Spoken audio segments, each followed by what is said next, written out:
They say some folks are born with a need to control things. And I used to think that was just a figure of speech until the day a garden hose nearly got my wife arrested. Now I know how that sounds. A hose?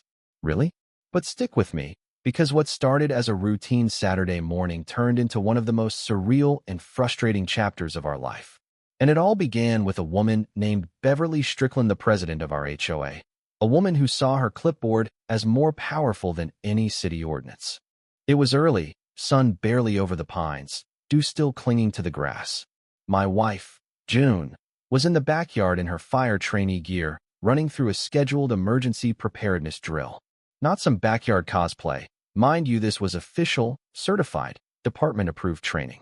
She was preparing to lead a community-wide safety drill next weekend, part of her final evaluation with the County Fire Response Unit. For June, this wasn't just another step on her checklist. This was the culmination of a journey that started the day her cousin lost everything in a wildfire 3 years back. Since then, she'd thrown herself into service training, learning, leading. This was her calling. And yet, while she practiced basic water angle suppression using the residential hose just like the training called for, I heard shouting from the side yard.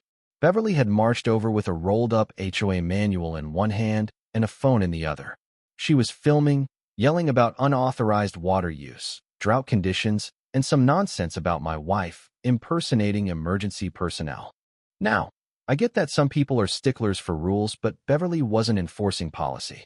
She was flexing. This was about power, plain and simple. You could see it in the way she talked to June like she was trying to catch a criminal red-handed instead of witnessing a certified emergency drill. June tried to explain, calmly, professionally. She even offered to show Beverly the official documentation, which was literally taped to her clipboard. But Beverly didn't want facts. She wanted drama. 15 minutes later, 2 sheriff's cars pulled into our street. Beverly had called 911. I watched from the driveway as June, holding a hose in one hand and a protein bar in the other, was approached by uniformed officers. Our neighbors, drawn by the lights, gathered in clusters along the sidewalks, phones out, whispers flying. Beverly pointed across the lawn like a movie villain. That woman is impersonating a firefighter. She's wasting community water. Arrest her. The lead officer, to his credit, didn't act rashly. He listened. June showed her ID, her trainee badge, even rattled off her supervisor's name and the exact time her drill had been logged with the department. That should have been enough. But Beverly wasn't done. She pointed to her mailbox and said, and I quote, "She soaked my property, look." The officer glanced over. There was one water droplet on the corner of her metal mailbox. One. June didn't say a word. She just stared forward, face flushed, jaw clenched.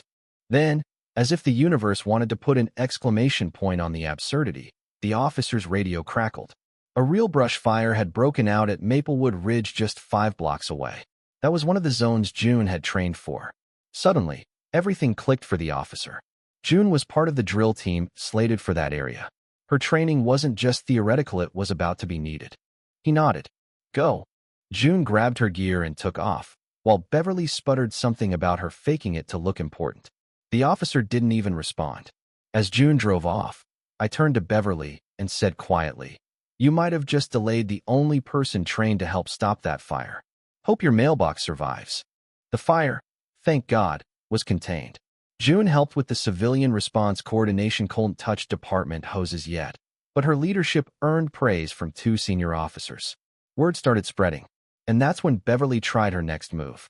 We found out she had filed a complaint to the city's Fire Safety Council accusing June of running unauthorized drills and putting the neighborhood at risk. She even attached blurry, zoomed-in photos of June in her gear, claiming she was staging FEMA cosplay. No kidding. And that wasn't all. That same day, a neighbor, Raj, the tech guy 2 houses down, called me over. Said he'd captured the whole encounter on his lawn cams, audio and everything. He even had Beverly muttering, "Let the cops deal with her. Maybe she'll think twice before stealing my spotlight." That was the phrase she used. My spotlight. I didn't know whether to laugh or scream. We took that footage and decided to present it at the upcoming HOA meeting. Beverly, of course, had already sent out an email blast with the subject line, "Water violations and safety risk urgent." She was doubling down. The meeting was packed. June walked in, calm, focused, not there to grandstand, but to speak truth. She presented her certification, the Dril documents, even the printed authorization from the fire department. Beverly tried to cut in, but then Raj played the footage. Beverly's voice echoed through the room, calling June a fake firefighter Barbie, followed by her muttering about wanting to ruin June's career. Then Doris, the retired nurse from the corner lot, stood up and said, "Funny, Beverly, I saw you filling your hot tub from that same hose for 20 minutes this morning." The room burst into chuckles. Beverly's face went pale. June wrapped up with a simple question. If fire department training is considered a violation, then what's the alternative when the real emergency comes? The board responded that June's drill was lawful and thanked her for her service. But Beverly wasn't finished. That night, we found our hose cut clean, like with gardening shears. Lucky for us, I'd installed a motion cam above the shed. And there she was, Beverly, sneaking in after midnight, flashlight in one hand, clippers in the other. We didn't report it right away. June had a better idea. She pitched the fire department a plinto, turned the next drill into a public event. Not just a training session, but a full-on fire awareness day for the neighborhood. The department agreed. They sent a demo truck, smoke machines, even a medic tent. June was named event coordinator under direct supervision of 2 captains. The event was a hit. Kids wore mini helmets, parents learned CPR, neighbors mingled without fear. Then Beverly showed up. She hovered near the medic tent, tried to make noise, even claimed the event wasn't legal. June calmly took the mic and said, "This almost didn't happen because someone thought their grudge mattered more than your safety." Then, without naming names, she added, "We handed over footage of someone sabotaging this event to the city council. We're not here to shame them, but we are here to prepare." Beverly left mid-applause. A week later, she filed another complaint, this time to the state fire board, claiming June was impersonating an officer. But the board had already seen the footage, attended the event, and knew better. Still, it was clear Beverly wasn't going to stop. So we filed a formal petition with the HOA Oversight Committee. We brought every document, every video, every email. Theo, our neighbor and a retired paramedic, testified that Beverly's actions endangered the community and undermined real emergency readiness. Then came the final blow. Footage of her cutting our hose. Timestamped. Clear as day. The committee voted that night. Beverly was removed from her position as HOA president, pending review.